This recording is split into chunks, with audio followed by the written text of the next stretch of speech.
welcome to news at 3 p.m. on African News 24 TV, where the world comes to Africa. I'm Mary Adam bringing you the latest news stories.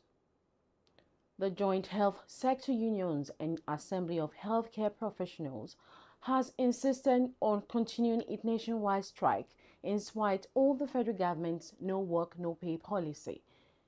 The JOHESU National Secretary Martin Egbanube made this known in a statement addressed to presidents, general secretaries, and state chairmen of affiliate unions on Tuesday, January 13, 2026. According to the union, the decision follows resolutions reached by its national leadership at an emergency virtual meeting held on January 12 to review developments surrounding the industrial action. It recalled that the federal government recently directed the implementation of the no work, no pay policy and the stoppage of JOHESU's members' salaries through the Accountant General of the Federation's office. The strike, JOHESU said, stemmed from its long-standing demand for the implementation of the adjusted consolidated health salary structure and other welfare-related issues. The Minister of the Federal Capital Territory, 𝐜𝐮𝐴 Wike, has approved the promotion of more than 2,000 members of staff of the Federal Capital Territory Administration and the Federal Capital Development Authority. The chairman of the FCT Civil Service Commission, 𝐜𝐻𝐿, disclosed this to newsmen in Abuja on Wednesday, January 14, 2026. 𝐜𝐻𝐿 said the staff, who cut across 165 cadres, were promoted after a computer-based test held on November 29, 2025. He described the promotion as a clear demonstration of Wike's commitment to staff welfare and career progression. The governor of Lagos State, Mr. Babajide Sanwo-Olu, his Oyo State counterpart, Engineer 𝐜𝐶èyí Mákindé, former governors Akinwunmi Ambode, Olusegun Oshọba, Olagunsoye Oyinlola, and Adeniyi Adebayo, and other dignitaries on Tuesday celebrated the former First Lady of Ogun, Ondo, and Lagos States, Senator Fatimat Raji-Rasaki, on her 70th birthday anniversary. Speaking during the event, Governor Sanwo-Olu described Senator Raji-Rasaki, former chairman of the Senate Committee on Trade and Investment, as a committed public servant who empowers the less privileged through her foundation. Governor Sanwo-Olu, who was represented by the Secretary to the Lagos State Government, Barrister Mrs. Abimbola Salu Hundeyin, commended the ex-First Lady for empowering women to strengthen families, noting the strong families are the foundation of a resilient society. He said the 70th milestone was not just a celebration of age, but a moment to honor a life defined by service, sacrifice, and impactful leadership. The governor noted that Rasaki has never been a passive observer in Nigeria's political history, but an active participant who consistently stood firm for fairness, inclusion, and development. The former Minister of Information and Culture, Lai Mohammed, has revealed that a carefully planned communication strategy played a key role in the All Progressives Congress and President Bola Tinubu's victory in the 2023 general election. Mohammed made the disclosure in his newly launched book, Headlines and Soundbites, Media Moments That Defined an Administration, which documents his time in office under former President Muhammadu Buhari. He explained that despite a directive by Buhari barring ministers from active campaign activities, he adopted a non-traditional, two-pronged approach focused on facts rather than rallies. According to him, the opposition pushed a narrative that the Buhari-led APC administration had no achievements, a claim he described as deliberate misinformation. To counter this, Mohammed said his ministry launched the PMB Administration Scorecard Series on October 18, 2022, about 130 days to the elections, where ministers publicly presented verifiable records of government achievements, followed by media scrutiny. And on a rather sad note, The co-founder of the defunct Newswatch magazine, Yakubu Mohammed, has been confirmed dead at the age of 75. It was gathered that Mohammed died on Tuesday night after a prolonged illness. The League of Nigerian Columnists confirmed Mohammed's death via a statement issued by its Secretary General, Professor Anthony Kila, on Wednesday, January 14, 2026.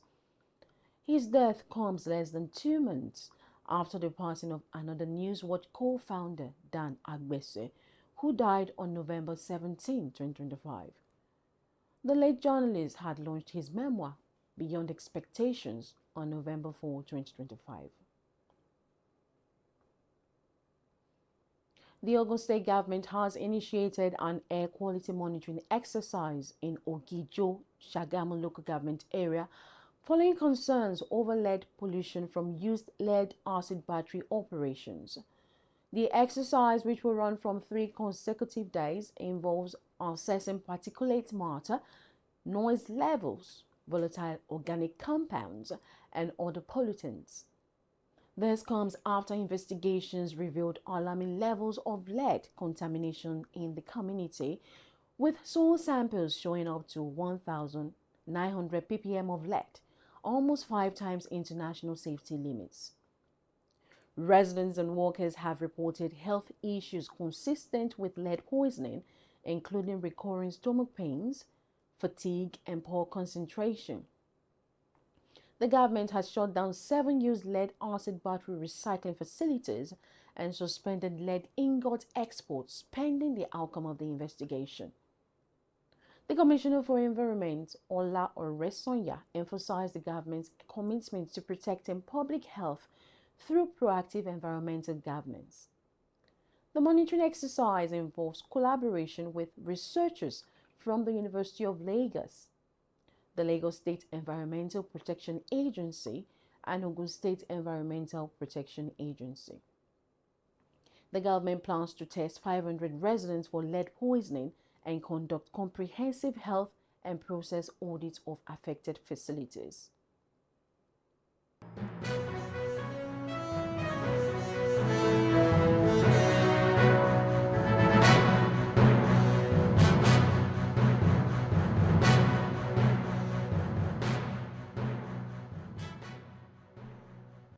In business news, the NGX Pension Broad Index has emerged as a standout performer in 2025, delivering a remarkable 59.72% return and outperforming the broader NGX All-Share Index, which gained 51.19% over the same period.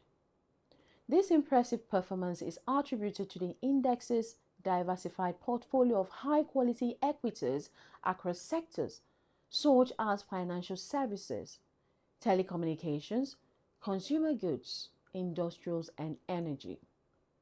The NGX Pension Board Index tracks only equities that meet the investment eligibility criteria set by the National Pension Commission (PENCOM), making it a key reference point for pension fund administrators seeking compliance with regulatory guidelines while generating competitive returns. On the foreign scene, France is set to open a consulate in Greenland on February 6, a move seen as a political signal of its growing interest in the strategic Arctic territory. French Foreign Minister Jean-Noël Barrot announced the decision, stating it was planned since last year amidst U.S. President Donald Trump's push to take control of the autonomous Danish territory. Barrot criticized the U.S. for blackmailing Greenland and emphasized that attacking another NATO member would be nonsensical and contrary to U.S. interests. The World Bank is calling for a revamp of public works programs, urging governments to shift their focus from temporary jobs to building skills in emerging sectors such as green, digital, and care industries. According to the World Bank, this shift is necessary to prepare workers for the jobs of the future and to drive economic growth. The bank emphasizes that public works programs should prioritize skill development, particularly in areas such as renewable energy, energy efficiency, and sustainable agriculture. The World Bank's Vice President for Operations, Policy and Country Services, Galina Winslet, stated that investing in local labor and skills development is crucial for building a more skilled workforce and supporting long-term economic growth.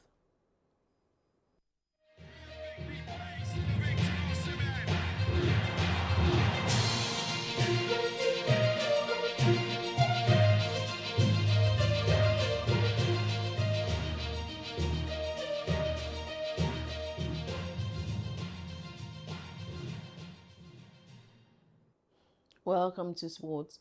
The Super Eagles of Nigeria will face off against host nation Morocco in the semi-finals of the Africa Cup of Nations AFCON 2025, vying for a coveted spot in the final on January 18, 2026.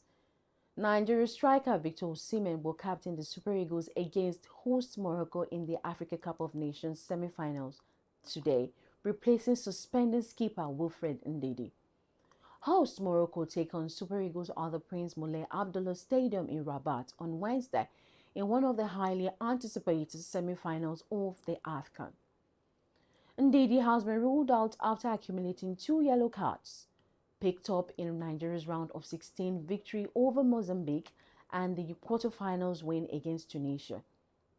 Morocco, backed by a passionate home crowd, are seeking to make history and lift their first AFCON trophy since 1976. The Atlas Lions have boasted the tournament's tightest defense, scoring 9 goals and conceding just 1. The Super Eagles' last meeting with Morocco ended in a 2-1 win for the hosts in 2022 African Nations Championship. Nigeria will look to avenge that defeat and book their final place.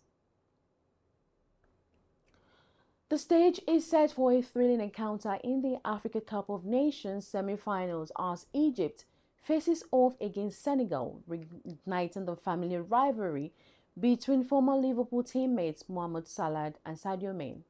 The highly anticipated match, scheduled to kick off at 5 p.m. GMT at the Ibn Battuta Stadium in Tangier, Morocco, promises to be a clash of titans. Salah, Egypt's captain, has been in top form, scoring 4 goals in 4 games, while Mane has been instrumental in Senegal's campaign, creating 14 chances, the joint highest in the tournament. This will be the 6th AFCON meeting between the two teams, with Senegal looking to avenge their 2021 final defeat to Egypt, which they won on penalties. Egypt's 7-time AFCON champions are aiming to reach the final for a record 10th time, while Senegal, the 2021 winners, are targeting a 4th AFCON final appearance.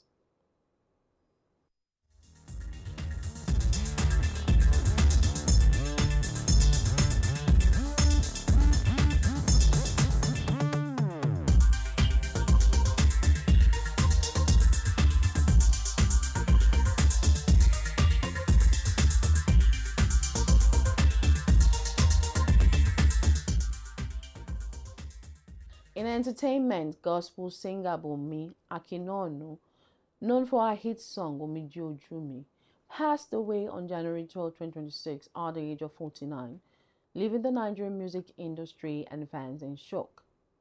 Akinonu's family confirmed her demise on Wednesday, saying the singer passed away at a hospital in Lagos on Tuesday. Akinonu's death follows months of public appeals for prayers and divine intervention as she battled a serious leg ailment. Her death sparked an outpouring of tributes and condolences on social media, with many describing her as kind-hearted, loving, and a source of joy and strength. Fans and colleagues, including FUNKE, Damola Olatunji, and Fathia Williams, shared emotional messages and memories of the singer. And that's a wrap. Stay tuned for more updates on the stories and others on our website at africannews24.ng, and follow us on all our social media platforms to stay informed and ahead. I'm Mary Adam. See you at 6 p.m. Good afternoon.